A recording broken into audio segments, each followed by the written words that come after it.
Hello and welcome to another podcast episode. I did say last week I didn't think I'd get much knitting that I could share this week because of a deadline, but I have managed to do something. I've started a new project twice, the same project twice. So more about that. I have made some progress on another one, and I've got some new yarn to share with you, which I'm very excited about. It's very pretty. Plus, I have a new pattern that I released last Friday, but I forgot to talk about it in the podcast. And I think I'm going to release another pattern this week. So lots to talk about in this episode. So I hope you enjoy it.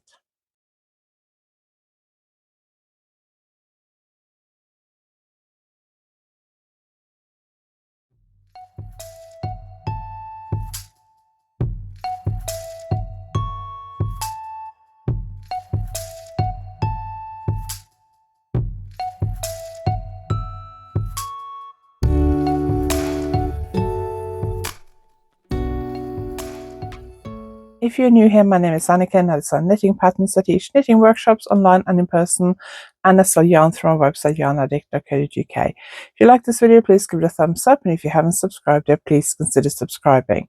Now, talking about my website, it will be closing probably Monday or Tuesday because we are going to Unravel next week. So Unravel, I'm very excited about, is 13th, 14th and 15th of February in Farnham Maltings in Farnham in Surrey. It will be my only show this year.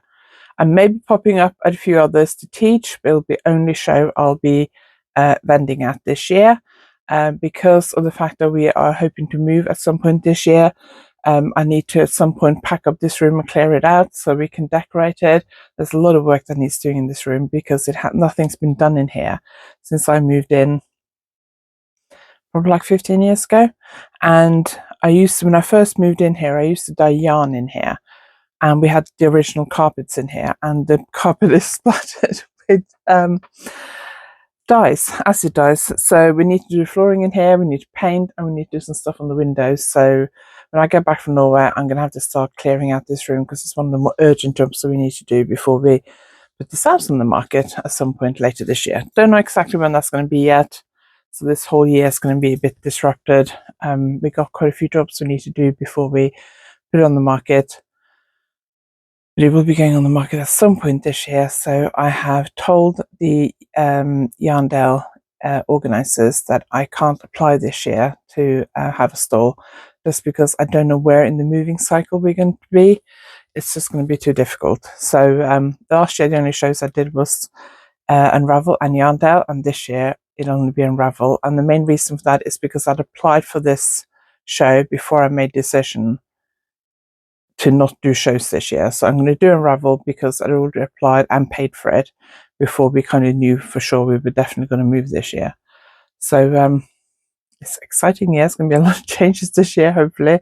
But Unravel will be the only chance to see me in person selling my yarns and patterns and books at a show this year. So if you're going to be there, I hope you stop by and say hello. We're in the basement, in the cellar bar, I think it's called. And when I get back from Yarndale, I have 2 days my plan is to try and unpack as much yarn as possible and update my website, and then actually go to Norway. So my website will remain closed till I get back from Norway in early March because there won't be anyone here who can ship your orders. My husband will be here, but he doesn't want to have to deal with shipping your orders because my father-in-law is also moving to Scotland first week of March. So my husband will have his hands full with dealing with that.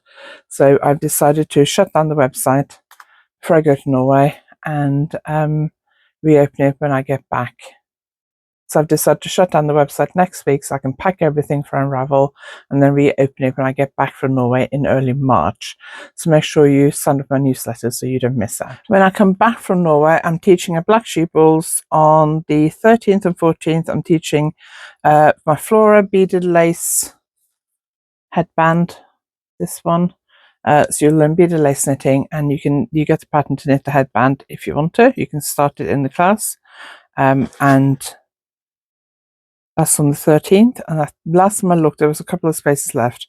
And then on the Saturday, the 14th, I'm teaching brioche improvers. So if you know how to do basic 2-color brioche, you can join me for brioche improvers. If you feel like you're a little bit rusty, don't worry, I will get you up to speed, and then we'll move on to increases and decreases, which is what creates these beautiful brioche patterns. We're going to specifically be working on this pattern, my twist hand warmers. So that's 13th and 14th, and the week after I'm off to London for Stitch Festival, and I do have some free tickets to give away, so keep watching. I'm teaching Filet crochet, which is this kind of stuff. This is a very simple Filet crochet patterns. That are more advanced ones. Traditional technique to imitate filet lace. I have kind of modernized it a bit because, I mean, you can make delicate tablecloths and curtains and that kind of thing if you want to, but I think making more wearable accessories and stuff is probably more useful. So I've designed this infinity loop cowl type thing using the heart motif that's upside down, and I'm also working on another pattern. So I'm teaching that at Stitch Festival on Thursday the 19th and Saturday the 21st, 2-hour workshops. And then I'm also teaching Continental knitting on the 19th and 21st.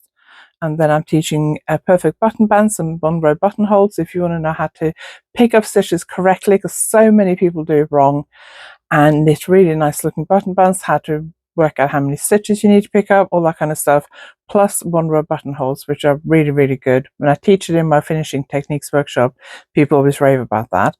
That's on Thursday the 19th. That's just an hour workshop.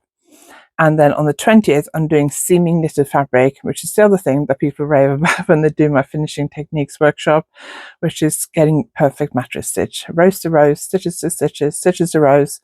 So whatever you need to sew up, whichever direction you've knitted it in, you've got the skills to do that.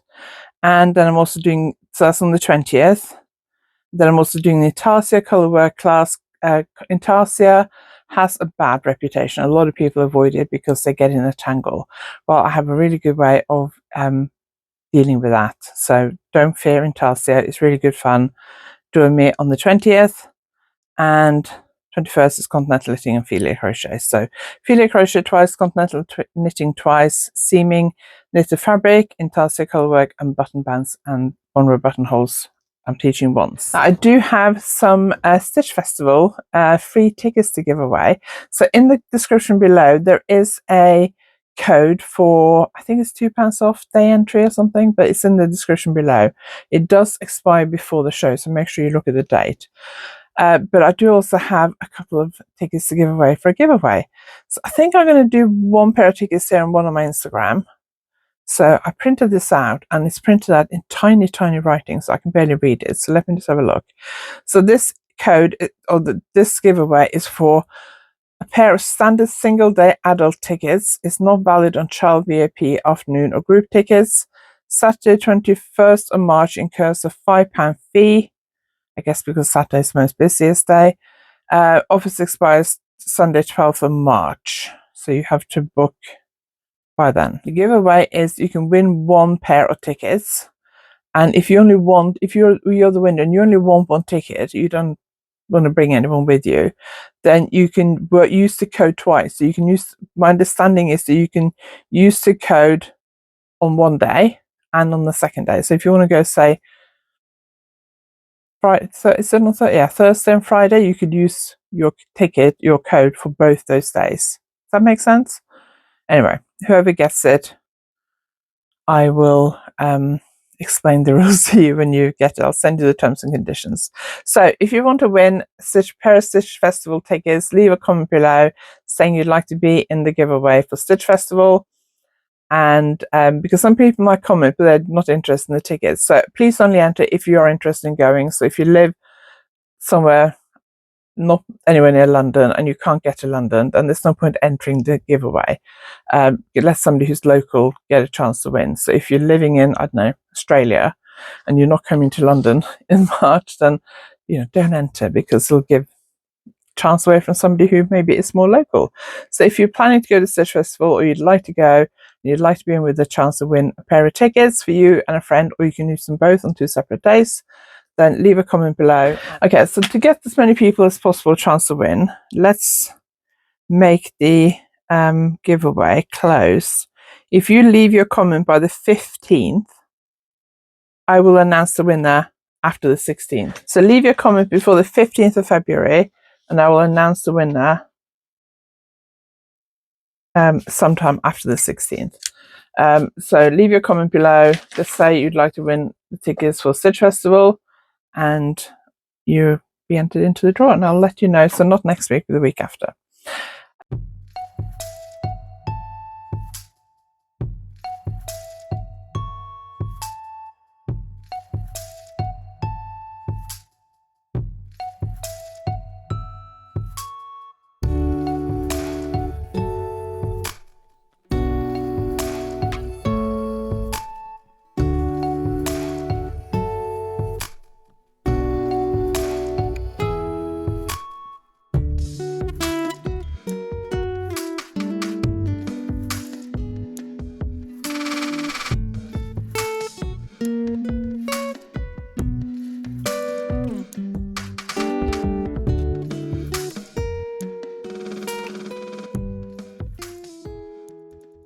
My workshop on Tuesday this week was when I filmed last time I went to Black Sheep Wolves.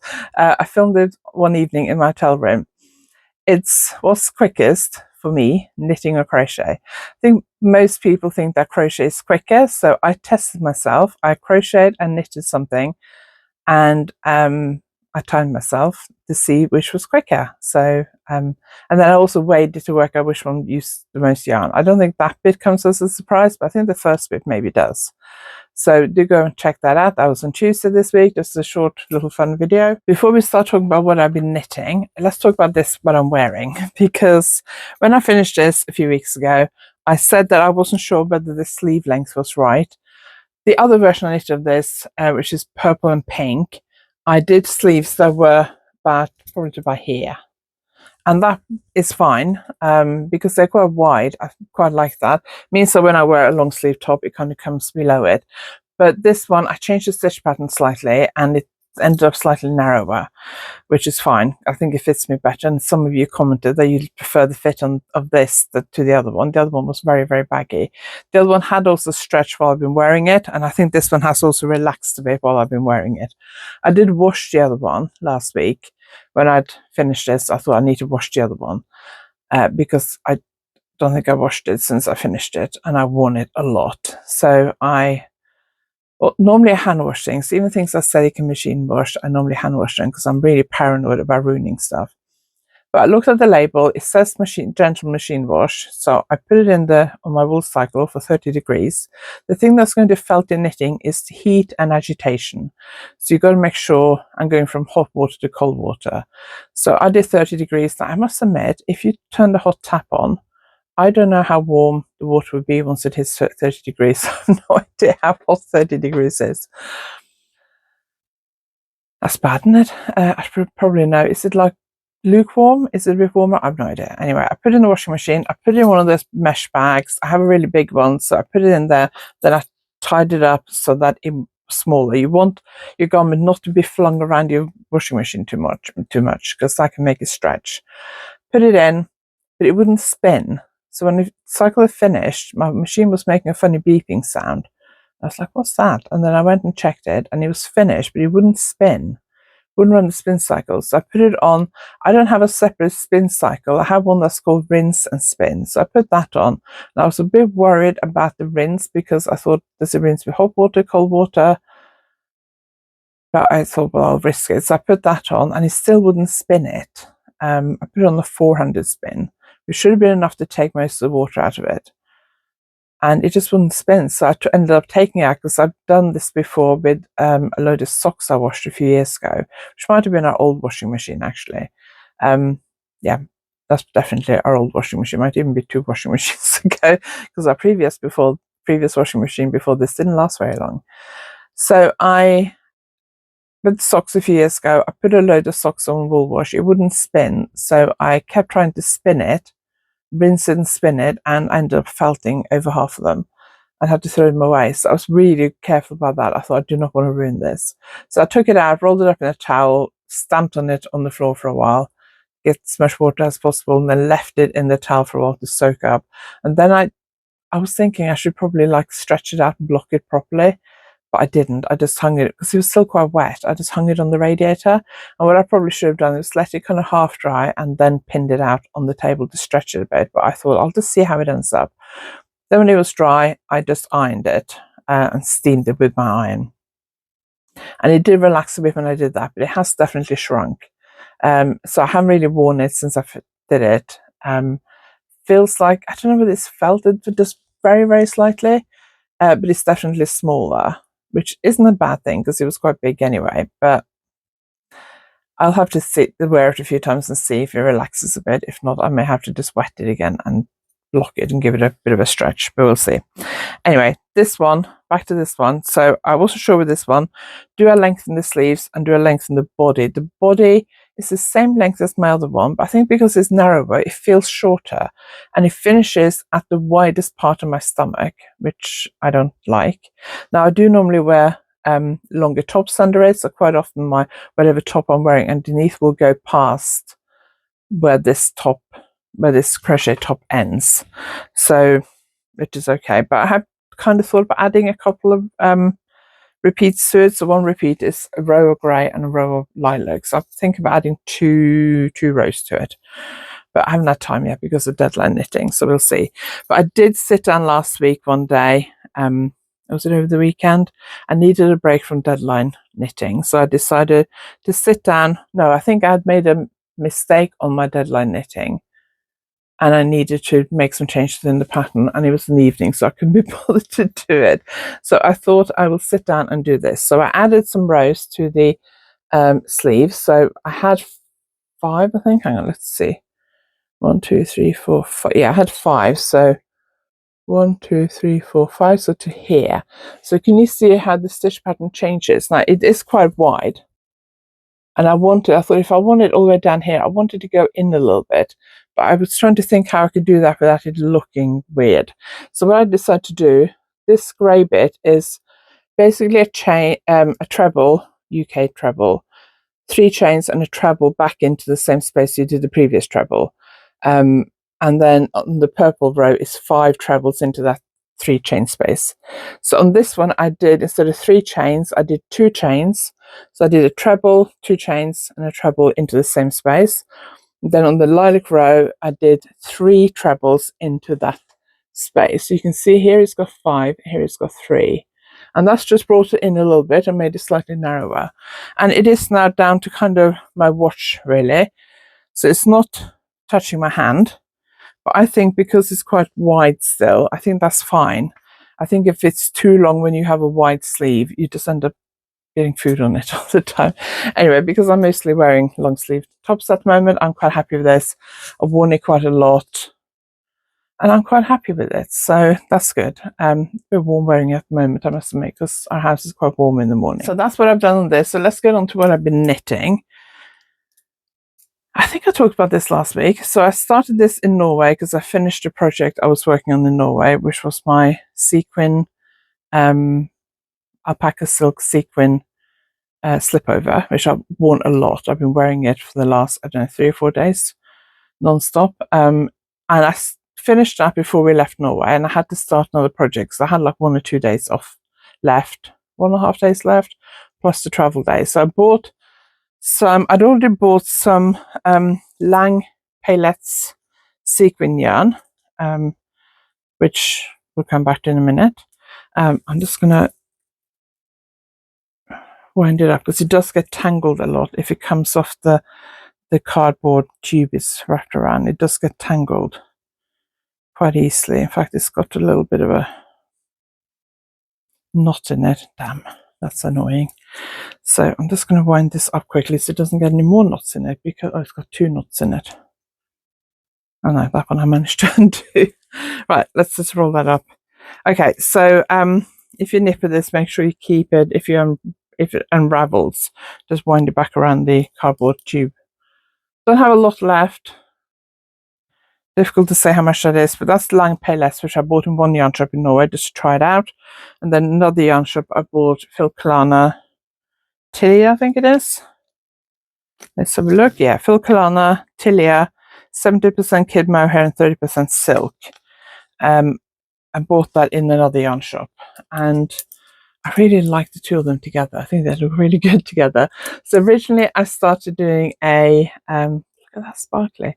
Originally I started doing a double knitting. The double knitting is so slow, so boring, and so tedious. And I knitted on it in Norway and on the way back, and I still probably only done about that much. Also uses a lot of yarn. So I thought, I'm not going to run out of the sparkly or the sequin yarn with this. So last week I ripped it back and I tried a couple of stitch patterns. First I was thinking maybe I'll do a stocking stitch in the round, and then I thought, no, I don't want to do that. So I ended up doing a brioche. Now brioche does also use more yarn than stocking stitch or rib or whatever, but I quite like how it looks, and it's quite stretchy. So I'm doing brioche. I've had to experiment a little bit with my edges to get them neat. This is a single colour brioche, obviously, which I don't do very often. But it's very easy. And it is, I still got quite a way to go.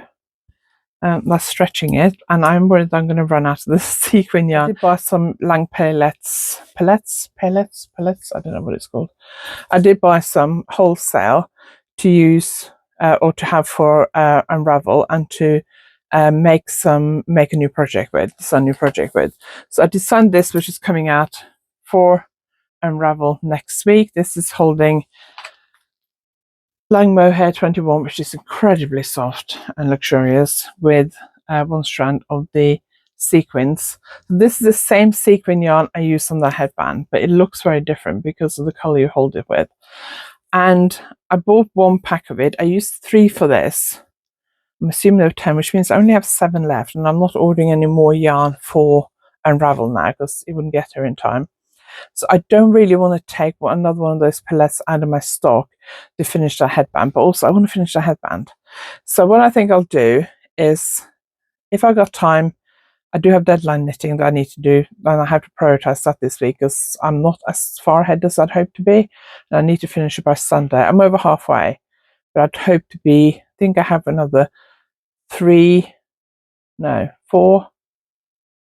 12-row repeats left, and I have over 500 stitches per row. Each row is taking me about 20 to 22 minutes to knit because I've timed myself, so it's taking quite a while to knit. So I really need to focus on that. Need to finish the repeat I'm on today and knit a whole other repeat at least.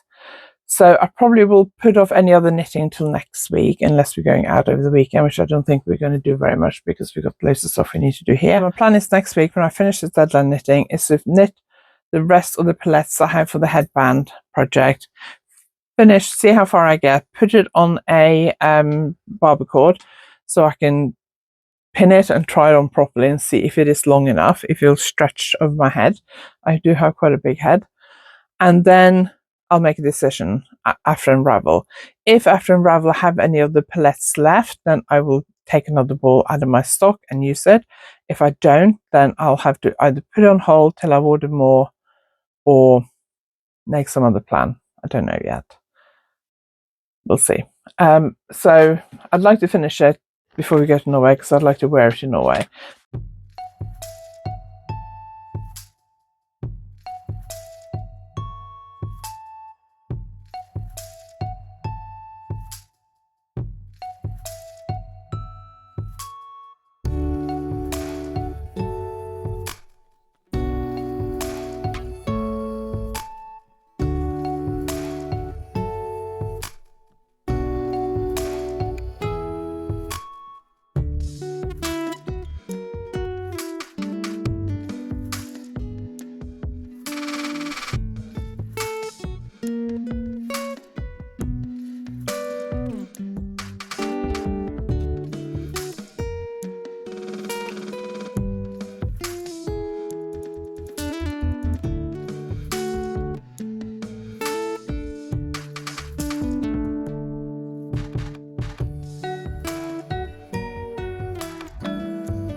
Okay, let's move on to my next project. I was saying last week that I wanted to knit a cardigan using the Lang Cashmere Extra Lace, I think it's called. Have I got a label here? Yes, I do. Lang Cashmere Extra Lace, that's it. In the purple colorway. So this is the purple colorway, and I wanted to hold it with the purple sequin yarn, the pellets, Lang pellets, in the same color. So these have the same color number. Obviously, they look very different. Just like this one has the same color number as the one I used for this one, but they look very different. This one. This is the Lang pellets that I use for the shawl, held with this one. I decided to knit the swatch in this one because I thought it's light, it'll be easier to count the stitches. So on this one I used 3.5mm needles, and I used my Chag Goose, and I knitted a swatch. It's a little bit difficult to count the stitches because the sequins kind of get in the way a bit, but I counted the stitches, I worked out my tension, I worked out the pattern, and I thought that sounds like a lot of stitches. But that's what my maths was telling me was true, so I went with it. I calculated the numbers I needed just for my size. I cast on. I want to knit it top down. I cast on last week sometime when I needed a break from deadline knitting, and on Monday I was going around to see a friend, so I took that with me because I thought it's fairly easy knitting, just back and forth. And as I was knitting, I was looking at thinking, this is looking really uneven and loose. This isn't looking, this isn't like super even stitch definition. So how even your stitches look is not necessarily your knitting, that your knitting tension is bad. It is quite often the yarn or the needle size used. And I thought this doesn't look super even on the swatch, but it looked really like open and not good on this the piece I was knitting. So I wasn't very happy with it. So before I left my friend, I actually pulled my needle out and started unraveling it. So I hadn't knitted very much, probably about that much, and I did have quite a lot of stitches. So I came home, I knitted another swatch. I thought, do I just use the same number of stitches and go down a needle size? And I thought, no, knit another swatch. But I didn't have any more of the sequin yarn I could use with that colour. So I thought I'll just do it with the cashmere, the colours I'm knitting with. So I knitted another swatch. Now that is 3.25mm needles, and that still looks a lot more open and uneven than that. So when I started knitting this project, I started knitting on using my Licker needles, which are wooden and very, very blunt. So when I went to cast on again, I cast on using my Chag Goose, but I knitted my swatch on Chag Goose.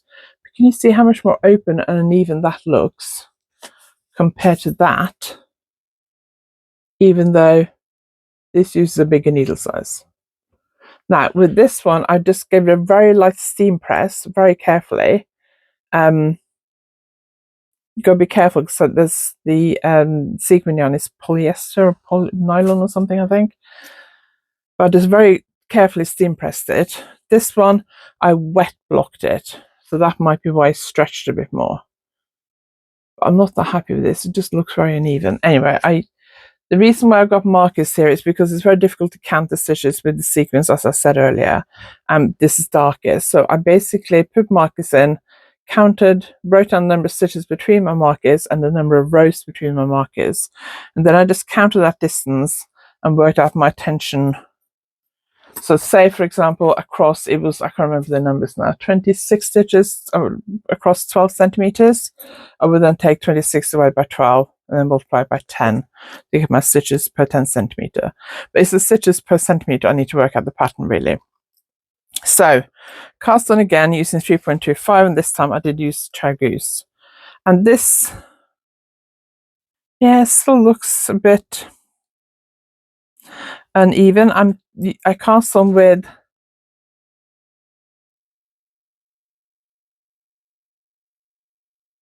16 stitches left than I originally did, so I do have fewer stitches, and I have done a few rows. I'm in the middle of a row at the moment because I'm doing short rows, so I haven't done very much. Hang on. My this is the problem using a project bag which has zips on it because it's got tangled in the zip ball. But I still don't love. It still looks a little bit uneven. But I am wondering whether steaming it is better than wet blocking it.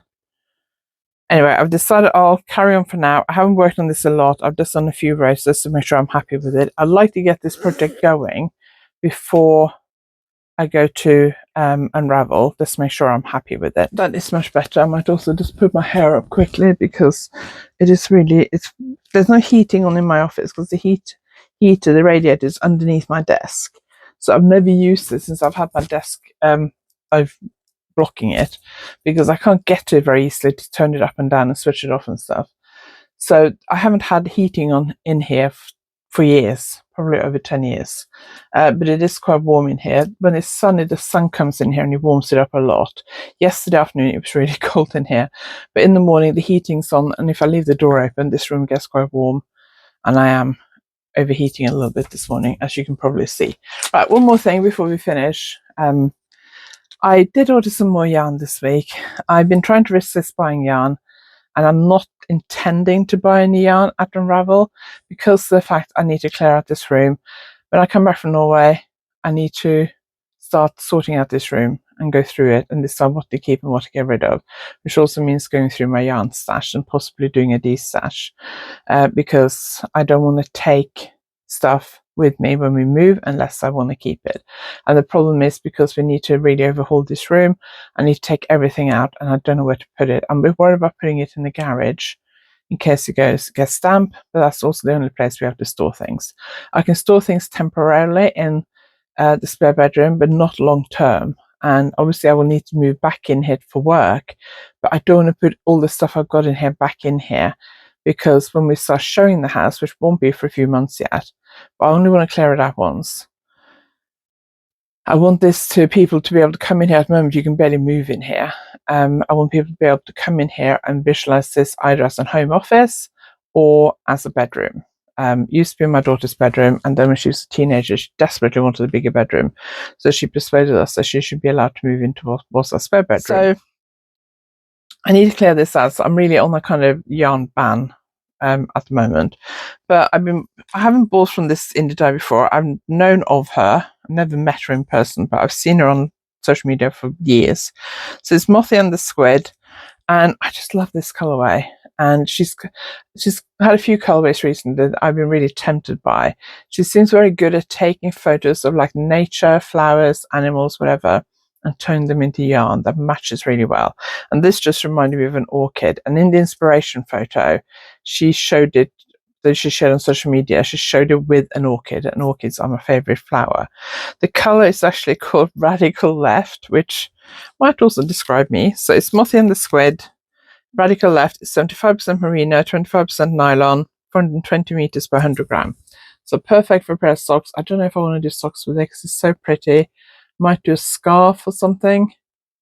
But look at that pretty colorway. Doesn't that remind you of orchids? I've got orchids are nearly that color. I just love it. And then it came with a little stitch marker that I just stuck on here so I wouldn't lose it before. But let me take it off. It's a little fish stitch marker. Okay, I don't think you're going to be able to see this. What do people do like that? They're trying to get it to zoom in. Yeah, I don't think you can see it, but anyway, it's really pretty, and I just love this colorway. Do I know what to do with it yet? No, no idea. I actually put it on the side here next to a yarn that Belinda from the Knitting Hotel gave me recently, which I think she brought back from India. It's called Utopia 4-ply, and it's 80% linen and 20% silk, and it has little sequins in it. And they were lying next to each other, and I thought, they look nice together. I don't know, Belinda doesn't know how many meters this is, but she thinks about 400. So these look really nice together. So I don't think I'm going to use them in a project together. I do really want to do something with this, possibly like a little one skein chalette scarf, something like that. I do have one idea of reknitting one of my old patterns into like a sort of chalette shrug type thing. But I don't know if I have enough for that. So I was thinking about maybe taking that as a reserve project when I go to Norway. If I get far enough ahead on this cashmere sequence sweater which I was going to be a cardigan, but I've decided it's probably going to be a sweater now because then I can knit in the round, so it'll be quicker. I don't know where to take that, but I'm taking that with me. But I don't know. I want to try and get as far ahead of it. So once I finish this deadline project, which I need to finish by Sunday, next week I'll be focusing on that cashmere cardigan to try and get it as much as possible done before I go to Norway the following week. And then I can I won't finish it before I go to Norway, I don't think. But I can take it with me and finish it in Norway. I'm hoping I can finish it like the first week in Norway. But then I'll need a project for the rest of my time in Norway. So I was thinking about this. I'm also thinking, well, I could buy something in Norway, but I also should knit something from my stash. Because when I get back from Norway, I got more deadlines. I got a lot of deadlines coming up. So watch this space. I will tell you the week after next when I film the podcast before I go to Norway what I've decided to do. So I'm a little worried about the tension on that cashmere sequin thing. I might actually try it before, and even though this has been wet blocked, I might actually give it a quick steam later and see if that tightens it up a bit, because it looks, I don't know if I have more stitches. I think I have more stitches than I had on this because I can't remember how many stitches I've got, and I couldn't be able to try and count because it's quite difficult. But it just looks, even though I've gone down a needle size, okay, it's only 1/4 millimeter. It's not a massive difference. I don't want to go down to 3 millimeter, but this just looks a lot more uneven than this does. So I might just try and steam this like I did with this to see if it changes it at all, just to make sure I'm happy with what I'm doing. But yeah, we'll see. Hopefully there'll be more on that next week. Right, I'm starting to ramble a bit now, so I think we'll leave it there for today. Don't forget to enter the Stitch Festival ticket giveaway if you want to win a pair of tickets. I'll also put up a post this week on my Instagram giving away 2 tickets, so make sure you comment there if you want to win. And check out my video on Tuesday if you want to know what I'm quickest at, knitting or crochet. I know probably most people consider crochet to be quicker. Crochet's got a reputation of being quicker, but am I quicker at knitting than crochet? I'm very quick at both knitting and crochet, and I wasn't sure what the result was going to be. So that was a fun experiment to do. Also, which used the most yarn, but I don't think that's a guess. That's a particularly difficult thing to guess. And I'll be back next Tuesday with another video.